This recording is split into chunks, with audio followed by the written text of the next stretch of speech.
What up, everybody, and welcome back for another episode of Frickin' Delicious. I'm your host, Nick L, and today is a very special day because it is the 4th of July, and it is the best day to be grilling and chilling. And we're gonna be doing a whole lot of that today. And I'm super pumped because I'm gonna show you how to make a 4th of July ribeye. Now, ribeye is one of those steaks that is just bursting with juicy, flavorful goodness. You don't got to do a lot to it. No marinades, no over seasoning or anything like that. Just some salt and some pepper, but it's all about how you cook it.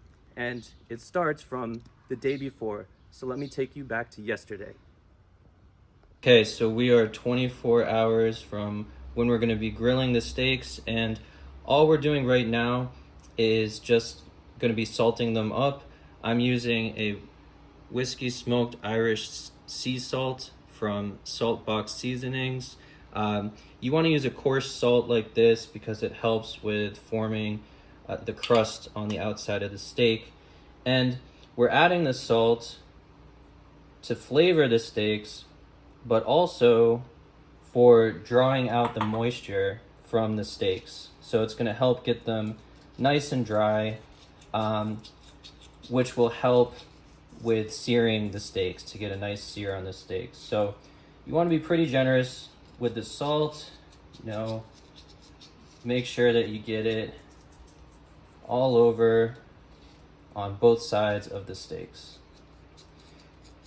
And you can get these drying racks here and baking sheets, just from Target, and having it on the rack will help so that the air can get under the steak to help with the drying process. So just gonna go ahead and make sure I got the salt all over it. Okay, and I'm gonna go ahead and flip these and press it down a little bit. Yeah, and go ahead and flip them. Oh, and before I did this, I actually just dried with a paper towel, just patted them down with a paper towel just to get rid of any excess moisture that was on the outsides of them. All right.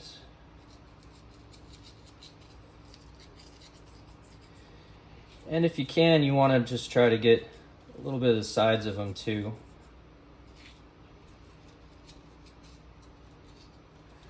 All right, that looks good. So we're gonna just pop these in the fridge for 24 hours, just like this. Guys, we are so back right now and about 2 hours out from actually throwing the steaks on the grill.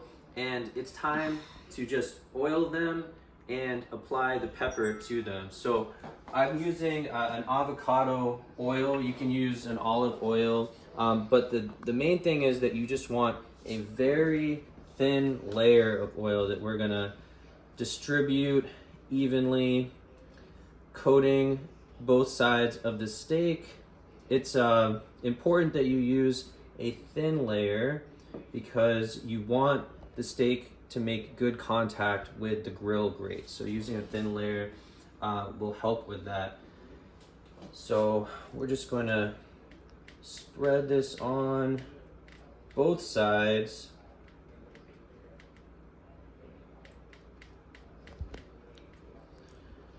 Okay, just like that. And then we're going to pepper them up. Stay tuned. All right, so now we're just gonna throw this pepper on here. We're gonna use a pretty generous amount. The pepper, this coarse pepper, will help make a nice crust on the steak. And we're gonna do this on both sides and also try to get the edges as well. And we're gonna kind of press it in, try to evenly distribute the pepper. So just rubbing it in with our fingers. Okay. Flip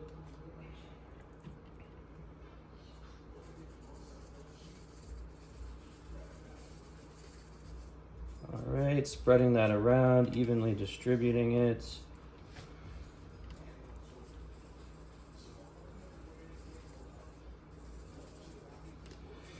And again, we're just going salt and pepper with these steaks. It's just gonna help complement the flavor of the steak itself.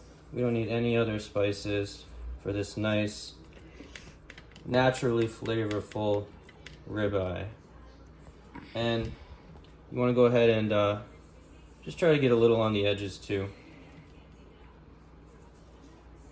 Okay, like so. All right, now we're gonna stick this back in the fridge for an hour, and then we're gonna pull them out for an hour just to let them get to room temperature before we throw them on the grill. And being at room temperature is gonna help them to cook more evenly. So we'll see you then. All right, we got the Weber all fired up, 450 degrees of pure propane fury right now, and that is exactly where we want it to be at. And we're gonna do about 4 minutes on each side and then finish them off for like a minute on the edges. So let's come on in here and let's get these out.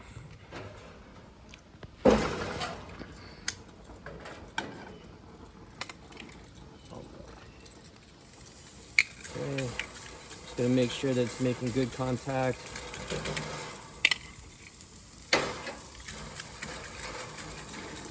All right. There we go.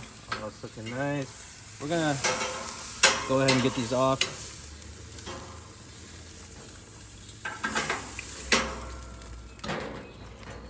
And all we want to do is just kind of finish them right on the edge there. Yeah, hold it down.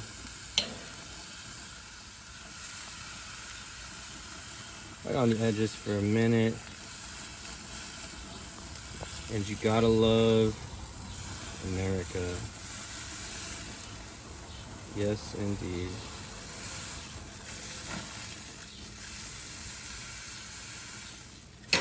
Okay.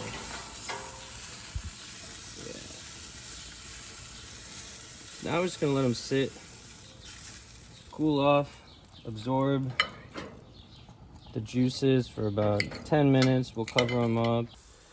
All right, so while the steaks are cooling off for 10 minutes, we're just gonna go ahead and cook a little side dish. I got some fresh chopped garlic and shallots that we're gonna saute in some butter that I heated up right here in the pan. So it's just gonna go in and we're just gonna saute them until they start to get golden brown, and then we will pull them off and plate them to eat along with the steak. All right. So here is our steak here. Now, this is our plate. We got these shallots with the garlic, garnished with some fresh hand-trimmed rosemary. And if you look at the steak here, I took a cut into it, and it is just a gorgeous, nice medium rare red in the very center. So this is looking ready to eat. Can't wait. All right, now some people like to pair their steaks with wine. I prefer to pair mine with wine and whiskey. So we've got ourselves here a fine Fiddler toasted bourbon. If you haven't tried this, go out and find it. It's just fantastic. And for the wine, we have a 2016 Belpagio Brunello di Montalcino.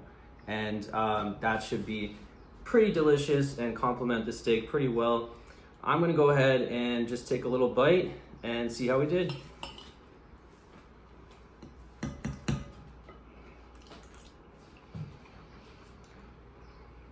Very tender.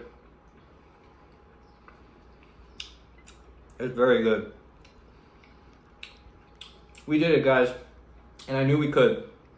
Always believe in you. So that about does it for today. I just want to wish you a very happy 4th of July, and I hope you're out there grilling and chilling on your own too. I'm your host, Nick L, and this is freaking delicious.